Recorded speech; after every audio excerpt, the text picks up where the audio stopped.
ലുലുവിൽ 4 ദിവസത്തേക്ക് ഓഫർ ഇട്ടിട്ടുണ്ട് എന്ന് പറഞ്ഞപ്പോൾ പോയതാണ് കേട്ടോ. പക്ഷേ ഒരു പൂരപ്പറമ്പിലോട്ടാണ് പോണത് എന്നുള്ള കാര്യം അവിടെ ചെന്നപ്പോഴാണ് കേട്ടോ മനസ്സിലായത്. എൻ്റെ അമ്മേ, തിരക്ക് എന്ന് പറഞ്ഞാൽ പോരാ, അത്രമാത്രം തിരക്കുണ്ടായിരുന്നു കേട്ടോ.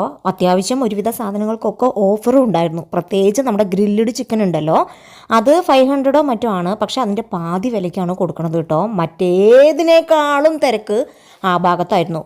ആളുകൾ തമ്മി തല്ലുന്നുണ്ടായിരുന്നു കേട്ടോ. സാധനം കിട്ടിയില്ല. കാരണം ഇത് ഗ്രില്ല് ചെയ്ത് വരണമല്ലോ, അത് കിട്ടാഞ്ഞിട്ട് കുറേ പേരൊക്കെ അവിടെ അടികൂടുന്നുണ്ടായിരുന്നു. അതിൻ്റെ ഇടയ്ക്ക് ഏട്ടനും കൈയിട്ട് ഒരെണ്ണം എടുത്തിട്ടുണ്ടായിരുന്നു കേട്ടോ. വാങ്ങിച്ച് എങ്ങനെ സെറ്റാക്കി എടുത്തിട്ടുണ്ടായിരുന്നു. ഞാനാണെന്നുണ്ടെങ്കിൽ ആ ഭാഗത്തോട്ട് പോവേ വേണ്ടെന്നായിരുന്നു പറഞ്ഞത്. പക്ഷെ ആള് അത് റെഡിയാക്കി കേട്ടോ. പിന്നെ ഒരുവിധം നടന്ന് തന്നെ നമ്മൾ ക്ഷീണിച്ചിട്ടുണ്ടായിരുന്നു, തിരക്കിലും തിക്കിലും പെട്ടിട്ട്. പിന്നെ നമ്മൾ നേരെ മേലത്തെ ഫ്ലോറിലോട്ട് പോയിട്ട് നെയ്തുവിന് കുറച്ച് സ്നാക്സ് ഒക്കെ വാങ്ങിച്ചു കൊടുത്തിട്ടുണ്ടായിരുന്നു. മേലെ വലിയ തിരക്കുണ്ടായിരുന്നില്ല, താഴെയാണല്ലോ ഓഫർ നടക്കണത്. പിന്നെ നമ്മൾ വൈകുന്നേരം 5 മണിക്ക് പോയിട്ട് രാത്രി 11 മണിക്കാണ് കേട്ടോ വീട്ടിൽ തിരിച്ചെത്തിയത്. കാരണം ബില്ല് ചെയ്യാൻ തന്നെ 1 മണിക്കൂറിൽ കൂടുതൽ നമ്മൾ വെയിറ്റ് ചെയ്യേണ്ടി വന്നു. അപ്പോൾ ഇതാണ് നമ്മൾ വാങ്ങിച്ചിട്ടുള്ള ആ ഗ്രില്ലഡ് ചിക്കൻ കേട്ടോ. ഇതും മയോണീസും ടൊമാറ്റോ സോസൊക്കെ കൂടിയിട്ടാണ് നമ്മൾ രാത്രി കഴിച്ചത്. ഇതോടെന്നുണ്ടെങ്കിൽ പാതി ഉറക്കത്തിലാണ് കേട്ടോ. പിന്നെ ചിക്കൻ ആണെന്ന് കേട്ട് കഴിഞ്ഞാൽ ഉറക്കമില്ല, ഒന്നുമില്ല. അപ്പോൾ ഇന്നത്തെ വീഡിയോ എത്രയേ ഉള്ളൂ. ഇനി നമുക്ക് മറ്റൊരു വീഡിയോ ആയിട്ട് കാണാം.